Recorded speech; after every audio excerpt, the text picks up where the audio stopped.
Hello class 12th. This is the third part of chapter 6 stuffing.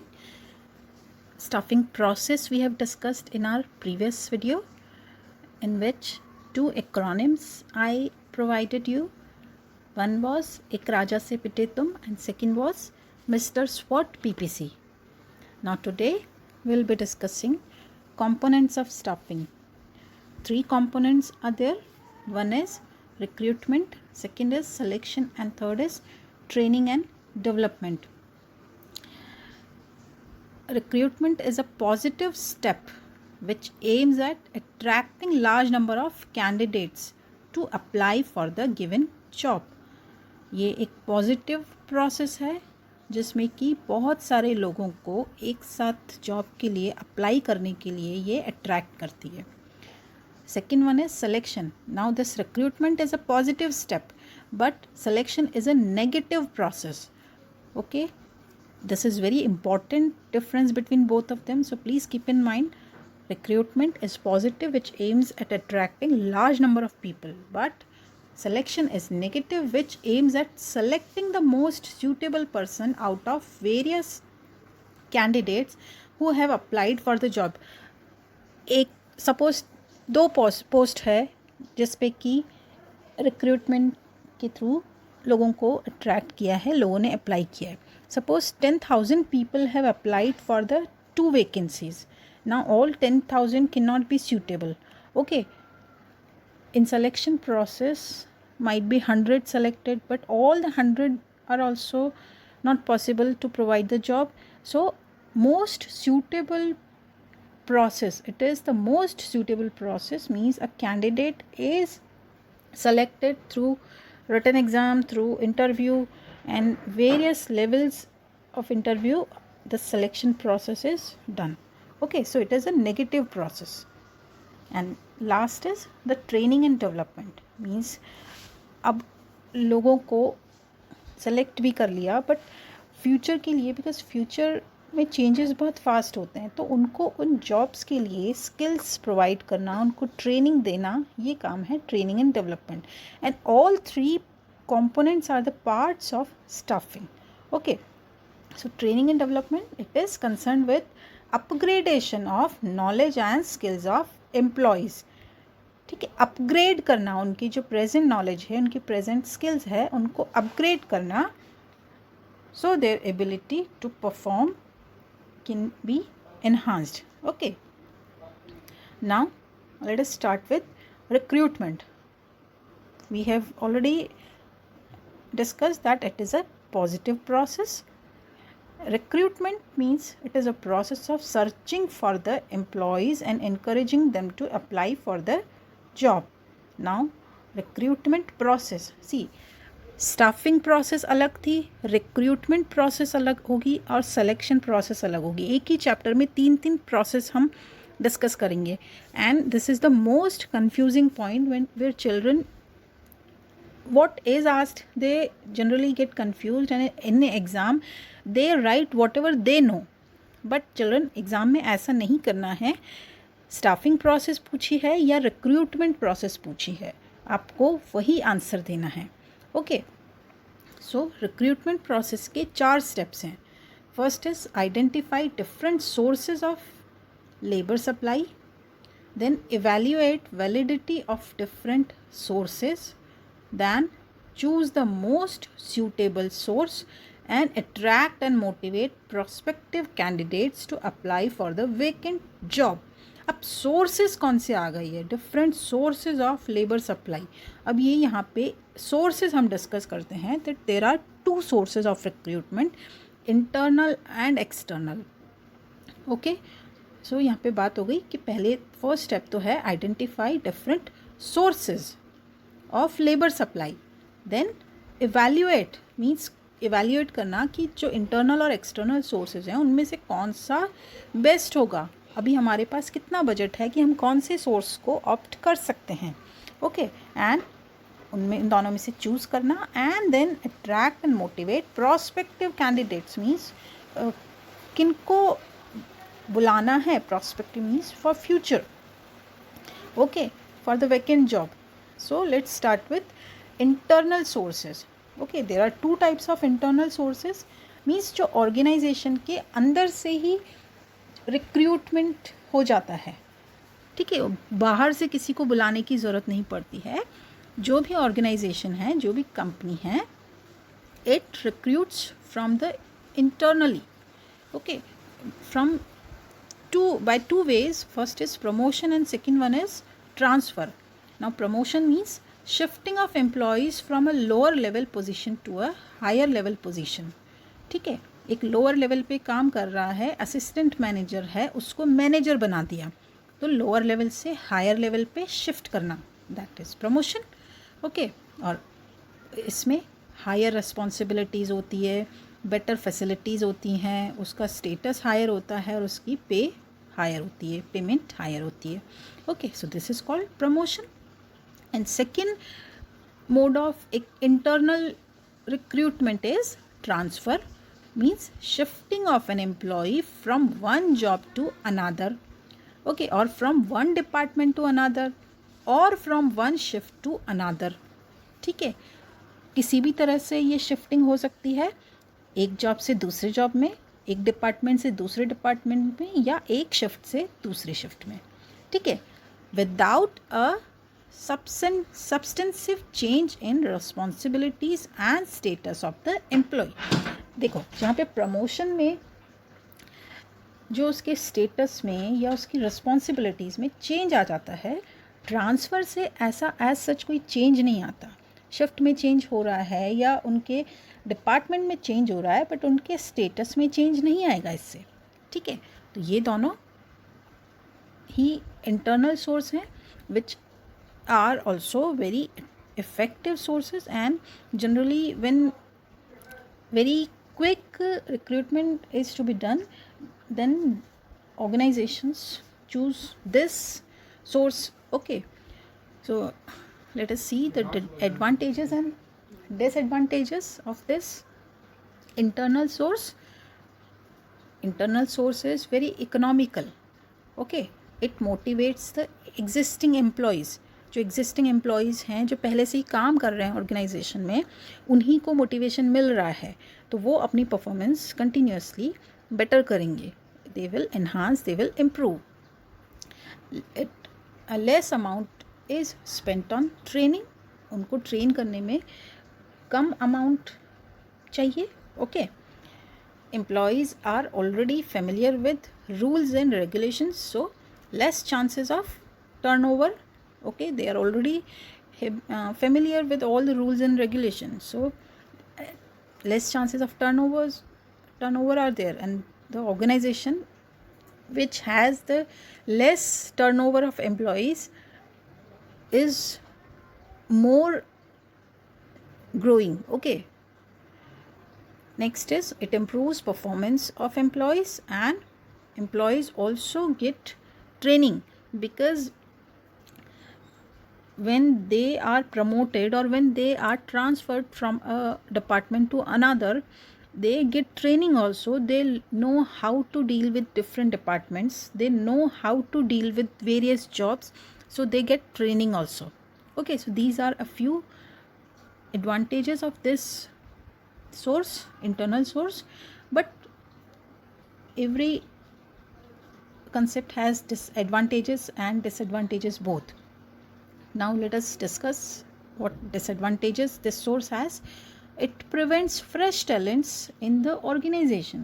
ये सबसे बड़ा disadvantage है ना, और जनरली केस स्टडीज़ में ये वाला पॉइंट सबसे ज़्यादा दिया हुआ रहता है. Okay, it prevents fresh talents in the organisation. Okay, because जो ऑर्गेनाइजेशन में जो काम कर रहे हैं, बस वही उन्हीं को प्रमोट कर दिया जाता है, तो फ्रेश टैलेंट नहीं आ पाता. एम्प्लॉयज़ में become lethargic if they know that they will automatically get time bound promotions. ठीक है, उन्हें पता है कि उनको टाइम बाउंड प्रमोशन मिल जाएगा, 2 साल 4 साल के बाद ऑटोमेटिकली वो प्रमोट हो जाएंगे, तो थोड़ा सा lethargic उनका एटीट्यूड हो जाता है. Next is it reduces the spirit of competition. Okay, that also reduces their ability it also reduces their productivity, and it is not suitable for a new organization. Okay, so these are a few disadvantages. And now let us discuss the external source. Okay, internal source में तो केवल दो ही methods थे, दो ही तरीके थे जिनसे कि रिक्रूटमेंट किया जा सकता था, और वो था प्रमोशन और ट्रांसफ़र. बट यहाँ पे 10 सोर्सेज हैं. ओके, 10 सोर्सेज हैं, तो उसका एक्रोनिम भी है. अब external source means to invite from outside of the organisation. Okay, और एक्रोनिम है C DAALCCWEEP. Okay, 10 alphabets these are. तो इससे एक एक्रोनिम बन जाता है Devendra, D for Devendra, and आलसी. This second one is AALCC. इसको आप ऐसे लर्न कर सकते हैं, आलसी, एंड वीप से वीपिंग. देवेंद्र आलसी है, देवेंद्र इज़ आलसी एंड ही इज़ वीपिंग. इस तरह से आप इसको लर्न कर सकते हैं. सो D for direct recruitment, A for advertisement, again A for advertisement on television, then L for labor contractors, C for casual callers, again C, that is campus recruitment, then W stands for web publishing, E stands for employees recommendation, again E, that is stands for employment exchanges, and P stands for placement agencies and management consultants. Okay, now let us discuss every source in detail. पहले बात करते हैं direct recruitment. Direct recruitment means directly उनको intimate करना, pasting a notice at the gate of their office और factory stating that the vacant job position, or stating that these positions are vacant. If you are interested, you can apply. So this method is suitable for unskilled jobs like sweeper, peon, etc. Okay, जब इस तरह से जो अगर मान लो recruitment करना है तो वो गेट पे एक नोटिस पेस्ट कर देते हैं, और जिसको भी जो भी उसको पढ़ता है, और अगर उन्हें जॉब की रिक्वायरमेंट है तो वो उस ऑर्गेनाइजेशन में जॉब के लिए अप्लाई करते हैं. Okay, and they choose most suitable candidate for their organization. Okay, so very simple. Second one is advertisement. Now, to give full description about the job in a newspaper or journal or in a magazine. Okay, so this may be a method of advertisement. So advertisement method gives wider choice, and most of the senior positions are filled by this method. Many government jobs, means almost all the government jobs, recruitment is done through this method only. Okay, newspaper में और magazine में इस तरह के advertisement आते रहते हैं. Sometimes this method is not very useful as it may provide flood of responses. जैसे मैंने एग्जांपल लिया था ना, 2 वैकेंट जॉब है और उसके लिए 10,000 एप्लीकेशंस आ गई. ठीक है, तो फ्लड ऑफ रिस्पॉन्सेज आ गया. आप 10,000 में से सिलेक्शन भी तो एक अपना एक वो है ना, वो एप्लीकेशन उनमें से बेस्ट को आप कैसे चूज़ करोगे. तो ये हमेशा ये वाला मेथड अप्रोप्रिएट नहीं हो सकता. So sometimes advertising is done on television also. It is a new trend of external recruitment and is telecasted on various channels regarding vacant job position. They telecast the requirements of the job along with the qualifications necessary. Okay, so this also can be a method. Now next method of external source recruitment is labor contractors. Labor contractors means the contractors or jobbers are the people who keep in touch with labor in villages and in rural areas. जो लोग labourers से contact में रहते हैं, ठीक है, rural area में हो गया या और कहीं पे विलेज में हो गया या और सिटी में ही किसी पर्टिकुलर एरिया में, वो कॉन्ट्रैक्टर्स उनसे कांटेक्ट में रहते हैं. And whenever there is vacancy और requirements for labor in factory or in the construction site. They bring the labor from village and supply to businessmen. Okay mostly जो contractors जो होते हैं या जैसे कोई भी साइट के कंस्ट्रक्शन के लिए कॉन्ट्रैक्टर्स ही अपने सारे लेबरर्स लेकर आते हैं. So this also can be a method. Okay and jobbers and contractors they charge commission for this. Okay next method can be casual collars. So generally what happens, large organizations maintain an application file in which they keep all the pending job applications. भाई 15 applications आई एक post के लिए, तो एक को selection कर लिया, एक का सिलेक्शन कर लिया, ठीक है, बट बाकी जो 14 हैं अगर वो भी सूटेबल हैं, वो भी अप्रोप्रिएट हैं कि उनमें से भी सिलेक्शन किया जा सकता है इन केस ऑफ इमरजेंसीज, तो ऑर्गेनाइजेशन क्या करती है, उनकी एक फ़ाइल बना लेती है. Okay and this application file is considered as a waiting list. ठीक है, वेटिंग लिस्ट. और कभी कभी जब ईयर के जैसे मिड में अगर कोई भी छोड़ के चला जाता है, ओके, तो वहाँ पे इस वेटिंग लिस्ट में से उनको कॉल कर लिया जाता है.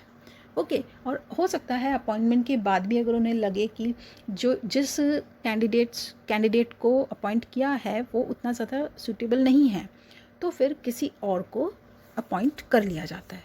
Okay whenever a suitable job vacancy arises, such casual callers which are recorded in waiting list can be considered.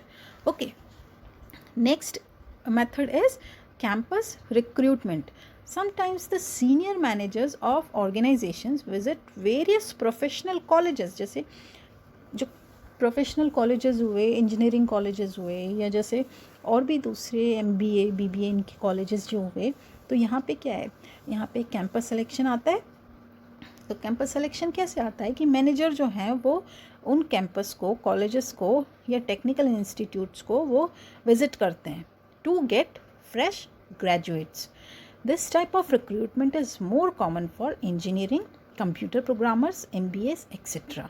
Okay now next method is web publishing. Okay web publishing में क्या है, that in internet there are certain websites specifically designed for providing informations regarding job seekers and companies which have vacant job positions, for example naukri.com और monster.com, shine.com. तो यहाँ पे क्या है, ये स्पेशली ये डिज़ाइन है फॉर प्रोवाइडिंग इंफॉर्मेशंस. ये जो जॉबलेस हैं या जो जॉब सीकर्स हैं, जो अनएम्प्लॉयड पीपल हैं, वो अपना रिज्यूमे वो यहाँ पे इन वेबसाइट्स पे अपलोड कर देते हैं. And organisations which are in search of some candidates, they can take the informations and details from these sites. Okay so these websites can be visited by job seekers as well as companies. Job seekers अपना resume यहाँ post करते हैं और companies उन लोगों का resume यहाँ से पिक करती हैं और उन्हें जॉब के लिए कॉल करती है. Okay next is employment exchange. अब एम्प्लॉयमेंट एक्सचेंज भी क्या है, जैसे गवर्नमेंट का जो एम्प्लॉयमेंट एक्सचेंज होता है, government employment exchanges act as middle man between the job seekers and the organizations who have vacant job positions. Okay, so unemployed persons get themselves registered with these exchanges. हालांकि ये सिर्फ नाम के लिए रह गया है ये एम्प्लॉयमेंट एक्सचेंज, जनरली कुछ होता नहीं है. जितने भी अनएम्प्लॉयड जो हैं वो अगर उससे रजिस्टर्ड हो भी जाएंगे तो भी इनका कोई इसको एज सच बेनिफिट मिलता नहीं है. जो बहुत ही ज़्यादा अप्रोच वाले होते हैं, only they can get benefit of such type of employment exchanges. The next is employees recommendations. अब एम्प्लॉयज़ की रिकमेंडेशंस, जो प्रेजेंट एम्प्लॉयज़ हैं तो उनकी भी रिकमेंडेशन से ऑर्गेनाइजेशंस रिक्रूट करती हैं. Okay many firms encourage their employees to recommend the names of their relatives and other known people to fill the vacant job positions. अब वो ऐसा क्यों करती हैं, ताकि बहुत ही मीन्स जो जो ट्रस्ट वर्दी candidates can be appointed, because जो प्रेजेंट एम्प्लॉयज़ हैं उन पे वो ट्रस्ट करती हैं, तो वो उन्हें ही अपने ही रिलेटिव या उनके नोन पीपल को वैकेंट जॉब पोजीशन के लिए वो फिल करने के लिए उनको कहती है. सो सच applicants are likely to be good employees because their background is sufficiently known. ठीक है, बैकग्राउंड का उनका पता होता है क्योंकि प्रेजेंट एम्प्लॉयज़ से उनकी जान पहचान होती है. तो जो जैसे हम भी अगर घरों में अगर हम सपोज मेड अगर को अपॉइंट करना चाहते हैं, then we also generally opt this method कि प्रेजेंट जो है उसी को कहते हैं कि नहीं, if you are leaving the job then you please suggest some reliable. Okay, and the last method of this external source is placement agencies and management consultant. Under this method, services of placement agencies and management consultants like ABC consultants or any other consultant are used to undertake total function of recruiting and selecting personnel. तो placement agency ही सब कुछ conduct करवाती है. ठीक है, उनका interview, उनका means उनका रिक्रूटमेंट, उनका इंटरव्यू, उनका सिलेक्शन. तो इससे क्या होता है, ये अपनी सर्विसेज प्रोवाइड करवा रही हैं. Okay, supply of workforce. They provide a nationwide services of matching demand and supply of workforce. जिस तरह का एम्प्लॉय नीडेड है उस तरह का वर्कफोर्स वो प्रोवाइड करवाती हैं. ठीक है, so these all are 10 external sources of recruitment. So today we have discussed internal as well as external sources. Okay, now tomorrow we'll have some case studies and difference between internal and external recruitment. Okay, till then, have a nice day. God bless you.